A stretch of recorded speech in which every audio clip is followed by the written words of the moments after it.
পাকিস্তান জিহাদি ও আম জনতার মধ্যে কোনো তফাৎ করে না। রাষ্ট্রসংঘের নিরাপত্তা পরিষদের একটি বিতর্ক সভায় এই ভাষাতেই পাকিস্তানের প্রতিনিধিকে যোগ্য জবাব দিলেন ভারতের প্রতিনিধি।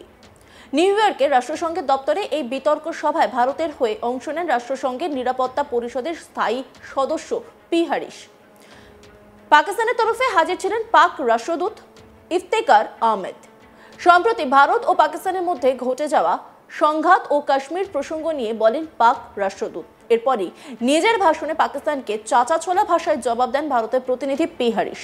তিনি বলেন, অনেক বিষয়ে পাকিস্তানের প্রতিনিধির ভিত্তিহীন অভিযোগের জবাব দিতে আমি বাধ্য হচ্ছি। প্রথমত, ভারত কয়েক দশক ধরে তার সীমান্তে পাকিস্তানের সমর্থনে সন্ত্রাসবাদী হামলার মুখোমুখি হয়েছে। তার মতে পাকিস্তানের মতো দেশের সাধারণ নাগরিকদের নিরাপত্তা নিয়ে কোনো কথা বলার অধিকারই নেই। তিনি বলেন, এটা আন্তর্জাতিক সম্প্রদায়ের জন্য অপমানজনক যে দেশ সন্ত্রাসবাদী এবং নাগরিকদের মধ্যে কোনো পার্থক্য করে না, তারা তার নাগরিকদের নিরাপত্তার বিষয়ে আলোচনা ও অংশগ্রহণ করে। নাগরিকদের নিরাপত্তার বিষয়ে কথা বলার তাদের কোনো অধিকার নেই। তিনি বলেন, ভারত কয়েক দশক ধরে তাদের সীমান্তে পাকিস্তান সমর্থিত সন্ত্রাসবাদী হামলার শিকার হয়েছে। তিনি বলেন, মুম্বাইয়ে 26/11 ভয়াবহ হামলার থেকে শুরু করে 2025 সালের এপ্রিলে পহেলগামে নিরীহ পর্যটকদের নৃশংসভাবে জানে শেষ করে দেওয়ার ঘটনায় বারবার পাকিস্তানের মদতে সন্ত্রাসের ঘটনার সাক্ষী থেকেছে। সাধারণ মানুষকে সন্ত্রাসের কাজে ব্যবহার করেছে পাকিস্তান। আমরা দেখেছি সম্প্রতি অপারেশন সিন্দুরের পর জিহাদিদের শেষ কৃত্যে হাজির হয়ে শ্রদ্ধা জানাচ্ছেন পাকিস্তানের সেনা, পুলিশ ও প্রশাসনের শীর্ষ আধিকারিকরা। পাক সেনা ইচ্ছাকৃতভাবে 2025-এর মে মাসের শুরুতে ভারতের সীমান্তবর্তী গ্রামগুলিকে নিশানা করেছে বলে অভিযোগ করেন ভারতের প্রতিনিধি পি হারিস। তিনি বলেন, হামলায় 20 জনেরও বেশি সাধারণ মানুষ নিহত এবং 80 জনেরও বেশি আহত হয়েছে।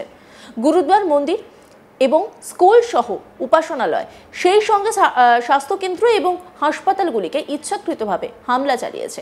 এই ধরনের কাজ করার পর এখানে এসে প্রচার করা নিছক ভণ্ডামি। পি হারিস ঠিক কি বলেছেন শোনাব আপনাদের। Mr. President, I am constrained to respond to the baseless allegations of the representative of Pakistan on a number of issues.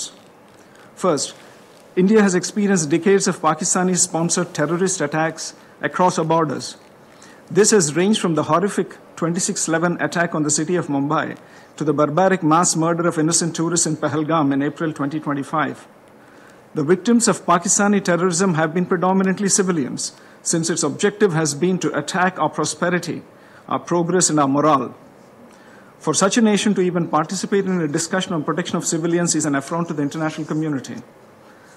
Second, Pakistan has repeatedly used a civilian cover to advance the cause of terrorism. We just recently saw senior government, police, and military officials pay respects at the funeral of noted terrorists targeted by Operation Sindoor. A nation that makes no distinction between terrorists and civilians has no credentials to speak about protecting civilians. Third, earlier this month, the Pakistani army deliberately shelled our border villages, killing more than 20 civilians and injuring more than 80. There was intentional targeting of places of worship, including gurudwaras, temples, and convents, as well as medical facilities. To preach at this body after such behavior is grossly hypocritical. Let us be clear. Protection of civilians should not serve as an argument for protection of UN-designated terrorists. The international community must come together on zero tolerance for terrorism and calling out those who sponsor and defend it. In conclusion, Mr. President, my delegation reaffirms its commitment to working in close cooperation with the international community to alleviate the suffering of civilians affected by armed conflict. I thank you, Mr. President. At the outset, let me thank you for convening this annual open debate today on the important theme of protection of civilians in armed conflict. The world is witnessing a surge in armed conflict, and the civilians continue to be victims of such conflicts. It's highly alarming to see that in 2024, as per ICRC records, the number of victims affected by armed conflict has increased, with 56,000 cases registered of missing persons alone. It's a paramount responsibility of the national governments to create a conducive environment where civilians are safe and secure. While we acknowledge the national responsibility, we should not ignore the adverse impacts of all forms of terrorism, including those emanating from across borders in today's debate on protection of civilians. It is needless to mention that the terror entities have gained significantly enhanced capabilities by having access to new and emerging technologies which present us with new threats, particularly to the civilian populations. In this regard, the efforts of the Council and of the international community should be directed at assisting national authorities in developing capabilities and capacities to protect civilians. It's unfortunate that the parties to the armed conflicts continue to attack civilian populations, particularly women, children, and other vulnerable groups, as well as indispensable civilian infrastructure, such as hospitals, by projecting them as legitimate targets. Regrettably, during armed conflicts, civilians, including women and children, are used as human shields for military operations and terrorist activities. Therefore, it is paramount that the international community resolves to take concrete actions towards the implementation of relevant Security Council resolutions that have been previously adopted. Mr. President, any attack on civilians and humanitarian workers is a grave violation of international law, in particular international humanitarian law. The existing legal framework concerning the protection of civilians cannot be overlooked. Respect for principles of the UN Charter, including sovereignty and territorial integrity of member states, should remain the basis for all actions taken by the Council for the protection of civilians.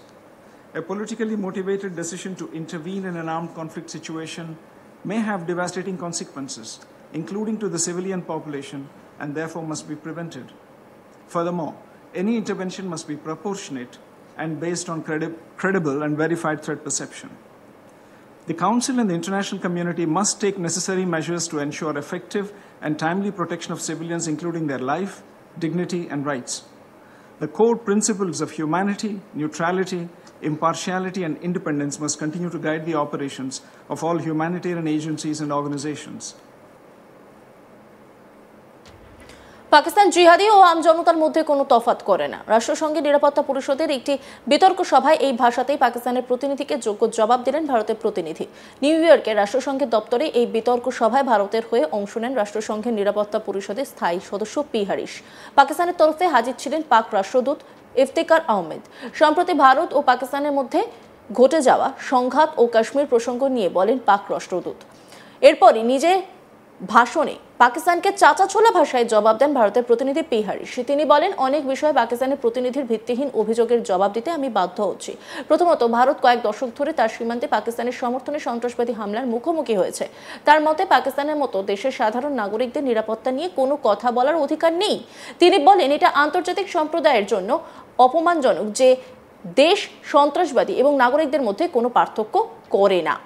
অন্যান্য খবরের আপডেটের জন্য অবশ্যই নজর রাখুন আজ তাক বাংলার ইউটিউব স্ট্রিমিংয়ে। লাইক, কমেন্ট, শেয়ার এবং সাবস্ক্রাইব করতে ভুলবেন না।